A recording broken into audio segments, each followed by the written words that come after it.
Olá, nós somos da editora CPA de Sorocaba, estado de São Paulo, e estamos aqui produzindo uma série de vídeos. Eu sou o Nilton Gomes e ao meu lado a minha assistente e neta querida Júlia Gomes Coletti.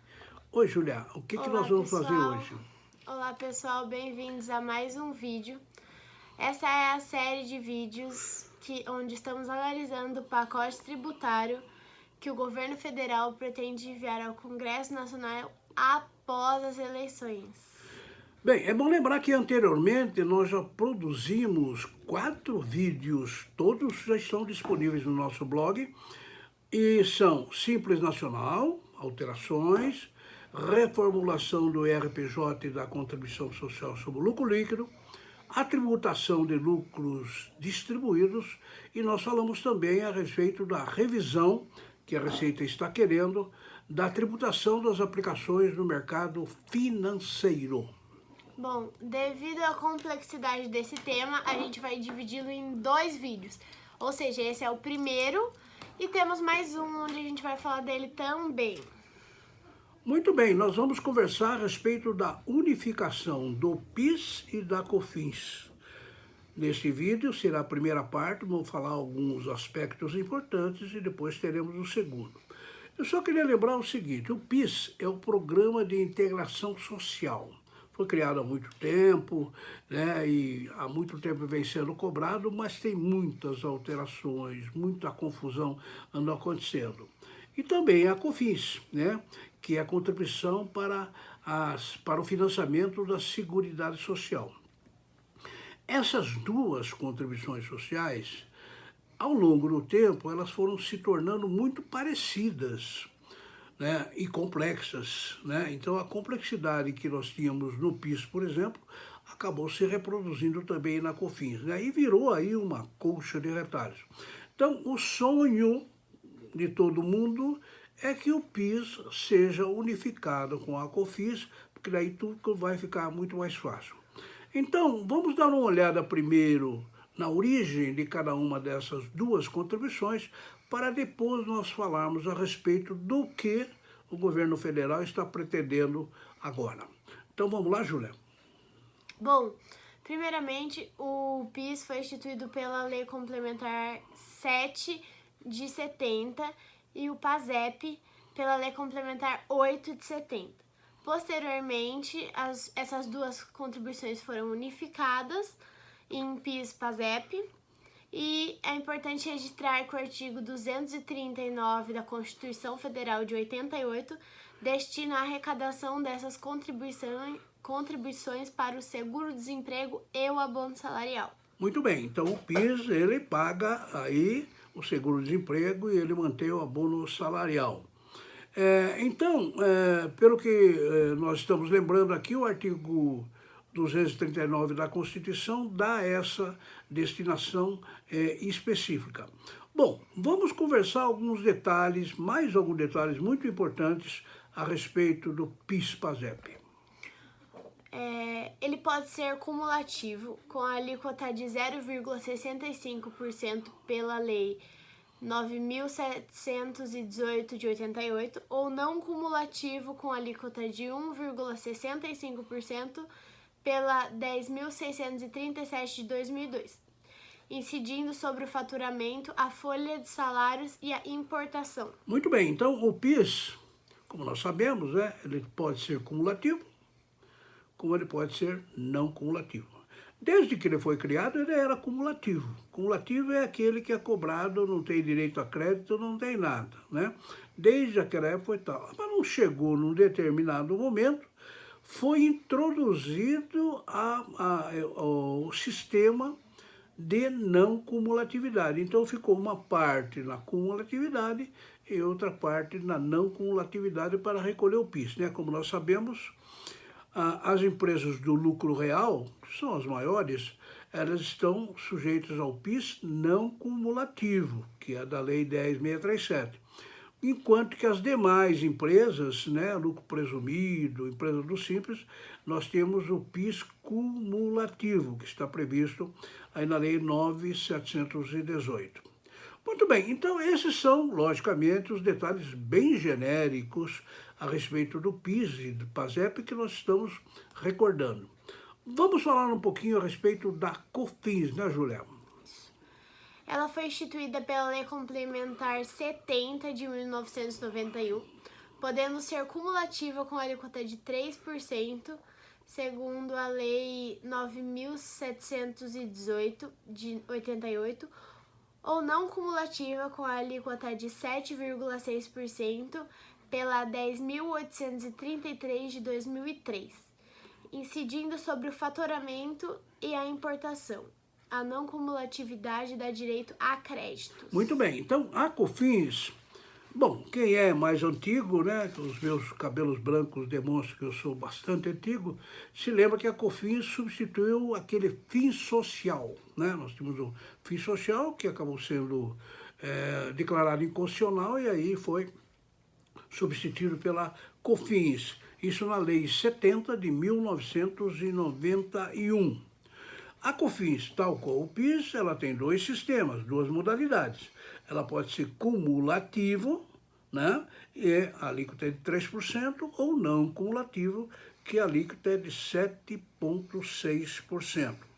Bem, há uma diferença entre a incidência dessas duas contribuições, né?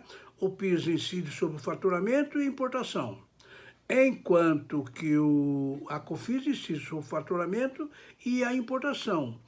Mas o PIS incide sobre a folha de salários. E essa modalidade não existe na COFINS, essa é uma das poucas diferenças entre um e outro. Lembrando que a não cumulatividade é aquela que dá direito aos créditos que foram pagos, as contribuições que foram pagas anteriormente. Muito bem, então aí nós temos um desenho do que é o PIS-PASEP e um desenho do que é a COFINS. E essa história de duas contribuições foi rolando, ficando complicado. A legislação é muito detalhada, nós temos muitas renúncias fiscais, isenções e assim por diante, né? Então, o sonho da Receita, do governo e principalmente dos contribuintes é juntar isso num balaio só, né? E o que aconteceu então no ano passado, Júlia? Em maio de 2017, a Receita Federal apresentou um projeto visando a reformulação do PIS e da COFINS, sobre as receitas e as importações. Basicamente, o trabalho consistia no estudo sobre a unificação das duas contribuições, substituindo-as por uma contribuição única intitulada Contribuição Social sobre as Receitas e Importações, cuja sigla é CSRI. Muito bem. Então, a Receita Federal, a mando lá do governo, do presidente, inclusive, pegou lá os seus técnicos e falou, ó, vamos juntar, vamos unificar essas duas contribuições. E nós podemos fazer o seguinte, vamos substituir essas duas por uma contribuição nova, com uma denominação nova. Embora no fundo seja a mesma coisa, mas uma denominação nova, que é a CSRI. RI, né? Que é a Contribuição Social sobre as Receitas de Importação. Este estudo foi apresentado ao público em geral. Veja, isso não é lei, não é norma, não é nada. É um estudo que se fez, foi feito um relatório e isso foi apresentado no dia 9 de maio de 2017, numa participação do secretário da Receita Federal, num evento internacional, nacional. Isso foi disponibilizado para a imprensa, etc, etc, né?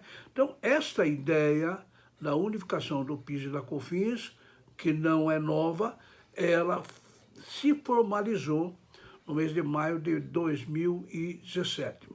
Mas esse relatório, Júlia, ele propõe, além dessa unificação, o que tem mais dentro dele?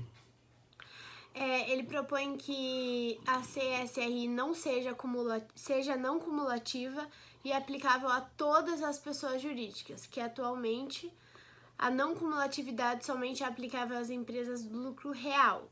Por essa razão, na época, o setor de serviços se insurgiu contra a ideia, justificando a sua discordância pelo fato de que a lei não permite crédito sobre os pagamentos efetuados para as pessoas físicas.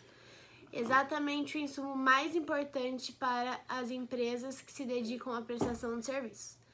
Esse movimento contrário permanece até os dias de hoje. Então vejam o que aconteceu, né? Os técnicos da Receita fizeram um estudo até elogiável, unificando as duas contribuições, revogando as duas, se for aprovado o caso, e criando a CSRI. Só que eles colocaram lá no projeto que todas as empresas sujeitas à contribuição estariam na modalidade não cumulativa, aquela que tem uma alíquota maior, né? Hoje é 7,6, embora dê direito de crédito. Aí que houve problema, porque naquela época, logo no mês de maio de 2017, as empresas de prestação de serviço, as entidades, os representantes, fizeram uma grita total dizendo o seguinte: olha, se as nossas empresas de prestação de serviço, elas estiverem a não cumulatividade, ao tomarmos crédito daquilo que foi pago anteriormente, a lei diz que não se pode tomar o crédito da mão de obra paga a uma pessoa física. Ora, os nossos empregados, empresas de segurança, né, as empresas de limpeza e etc., os nossos empregados são pessoas físicas e nós pagamos, que o nosso principal insumo, né, é isso. Ora, se nós não tivermos direito a crédito, nós vamos pagar muito mais imposto na não cumulatividade do que estamos pagando hoje na cumulatividade, naquela época, né? Então, essa grita, esse protesto ficou e o governo teve que paralisar, tentar conversar com os setores, tal. Muito bem, como o assunto é bastante complexo, nós temos mais uma parte que devemos avançar um pouco mais para chegarmos agora nesse pacote, o que está sendo proposto, né? Então, a gente vai interromper aqui nesse primeiro vídeo e a gente volta depois, né? Lembrando que vocês podem entrar em contato conosco.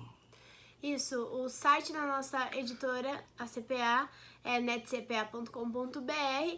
O nosso blog, onde a gente coloca todo o conteúdo que a gente faz sobre a reforma tributária, ainda terá muito mais, é reformatributária.netcpa.com.br. Lembrando que esse tema tem duas partes e essa foi só a primeira. Muito bem, e lembrando também que você pode se inscrever no nosso canal e você será notificado sempre que houver algum material novo lá. É muito importante, inscreva-se no nosso canal. Bom, por enquanto eu agradeço muito a audiência de todos e espero vê-los no próximo vídeo, que seria a segunda parte da unificação do PIS e da COFINS. Muito obrigado. Muito obrigada.